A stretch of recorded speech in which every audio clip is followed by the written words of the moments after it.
دنیاوی محبت جس کو عشق مجازی سے بھی تعبیر کر لیتے ہیں، وہ حقیقت میں محبت نہیں ہے، وہ ہوس ہے۔ وہ محبت نہیں بلکہ ہوس ہے۔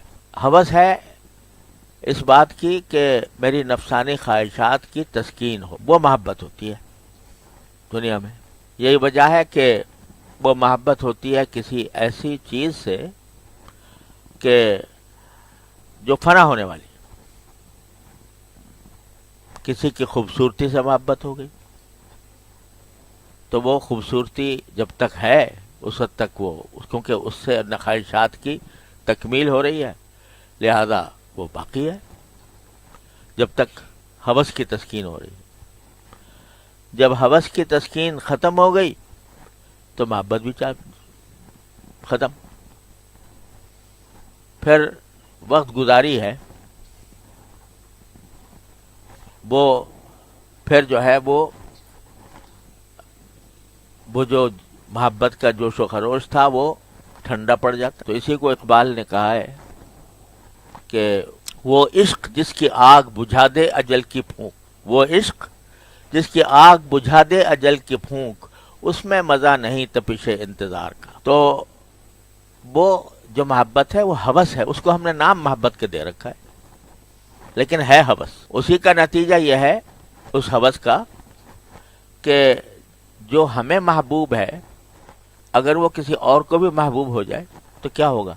اس میں اس سے غیرت آئے گی، وہ رقیب بن جائے گا، اس سے دشمنی ہو جائے گی۔ اور جو حب حقیقی ہے اللہ جل جلالہ کی تو وہ ہوس نہیں ہے، وہ محبت ہے۔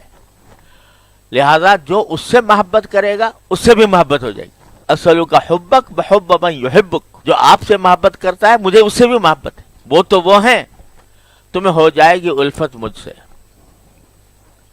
وہ تو وہ ہیں، تمہیں ہو جائے گی الفت مجھ سے، ایک نظر تم میرا محبوب نظر تو دیکھو۔ تو جو محبت ہوتی ہے اس میں رقابت نہیں ہوتی،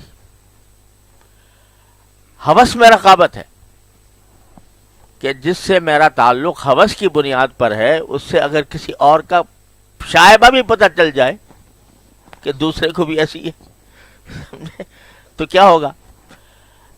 دشمنی پیدا ہو جائے گی۔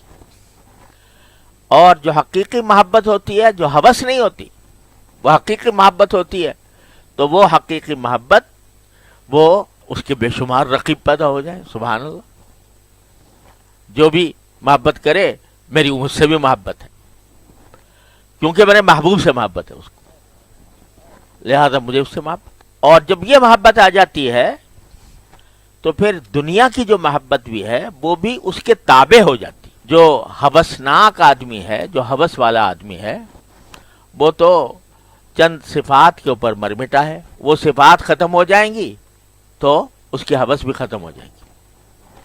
لیکن جو محبت اللہ کے لیے ہوتی ہے، اللہ تبارک و تعالیٰ کے لیے جو محبت ہوتی ہے وہ نہیں مٹتی، دنیا بھی محبت بھی نہیں مٹتی، اور وہ ایسی ہو جاتی ہے کہ چاہے وہ صفات ختم ہو جائیں، وہ جمال ختم ہو جائے، وہ کمال ختم ہو جائے، لیکن چونکہ وہ اللہ کے لیے ہے اور اللہ کی محبت ختم نہیں ہوتی، لہذا اس کی وجہ سے اس کی محبت بھی باقی رہتی، اور اس کے نتیجے میں جو محبت ہوتی ہے وہ چونکہ اللہ کے لیے ہے، لہذا میرے ابلاغ کا حکم ہے کہ اس سے محبت رکھو، لہذا محبت رکھوں گا۔ وہ ہوس نہیں ہے، وہ محبت ہے۔ اور یوں تو فی نفسی ہی اگر دیکھا جائے تو ہر مومن جو لا الہ الا اللہ پر ایمان رکھتا ہے اس کو کسی نہ کسی درجے میں محبت ضرور ہوتی ہے، جبھی تو وہ ایمان لایا، اگر نہ ہوتی تو ایمان کیوں لاتا؟ لیکن وہ محبت دب جاتی ہے غفلتوں میں، خواہشات نفس میں، دنیا کی حاجات میں، اس میں دب کے وہ مغلوب ہو جاتی ہے۔ اور جو اللہ کے نیک بندے ہوتے ہیں وہ ان سب حاجتوں کے اوپر غالب رکھتے ہیں محبت کو، لہذا ان کے ہر انداز و ادا میں، ہر نقل و حرکت میں وہ محبت جھلکتی نظر آتی ہے. تو ان کے پاس جب ہم بیٹھیں گے، ان کی صحبت اختیار کریں گے، ان سے محبت رکھیں گے، تو اللہ تبارک و تعالی وہ جو ان کے اوپر محبت چھائی ہوئی ہے اس کا کچھ حصہ ہمیں بھی منتقل فرما دیں گے. اسی لیے صحبت کو جو ہے دین میں بہت اہم مقام حاصل ہے کہ ایسے لوگوں کی صحبت جو اللہ تعالیٰ سے محبت رکھتے ہوں، ان کی محبت کے نتیجے میں، ان کے صحبت کے نتیجے میں ان کی محبت کا جو عکس ہے وہ ہمارے اندر منتقل ہوگا، رفتہ رفتہ منتقل ہوگا.